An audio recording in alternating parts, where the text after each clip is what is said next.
तव्हांजो वकील न पहुची सघियो न ग़लति ॻाल्हि था कनि। असांजे वकील जो जूनियर हिते मौजूदु हुयो, तकरीर हुननि खे करणी, हुननि तकरीर न कई। कहिड़ा कारण आहिनि उहो उन्हनि खां पुछा कयो कहिड़ा करणा। जॾहिं हाई कोर्ट में स्टे थियल आहे, हिन महिल ताईं हाई कोर्ट में पंहिंजो वकालतनामो 4 महीननि खां पोइ अॼु जमा कयो अथनि।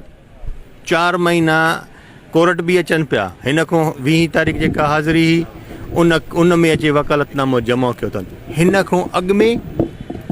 हिन खां अॻु में जेका तारीख़ी महीने ॾेढ अॻु में उन में वेही कैंटीन में चांहि कोप पिया पीअनि, पर कोर्ट जे अंदरि न पिया वञनि। 4 महीननि खां पोइ पंहिंजो वकालतनामो जमा कयो अथनि। हाई कोर्ट स्टे ॾिनो आहे, को फ़र्द जुर्म असां ते लागू नथो थी सघे।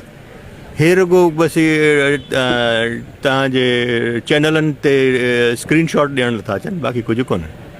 अॼु जेको हुनजो वकील खे आर्गुमेंट करणा हुआ उन्हनि पोइ करे हा न साईं, कंहिं झलियोसि? न कया हुनखे करणा आहे न। मुंहिंजे वकील या मुंहिंजे भाउ जे वकील त करे चुका आहिनि, हुनजे वकील खे आर्ग्यूमेंट करणा आहे न।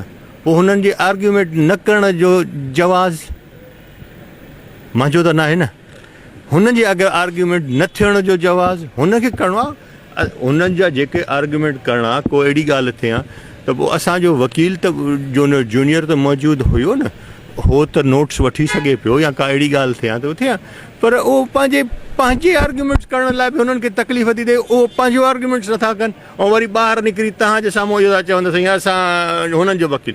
बाबा आर्ग्यूमेंट तव्हांखे करणा आहिनि, वकील तव्हांजे जी ॻाल्हाइणो आहे त ॻाल्हाए न, कंहिं झलियो त कोन्हो। हालांकि कोर्ट जो वर्क सस्पेंड हो, तॾहिं बि असां चयोसीं भली ॿुधे 2 नंबर खाता आख़िर हली खुटंदा।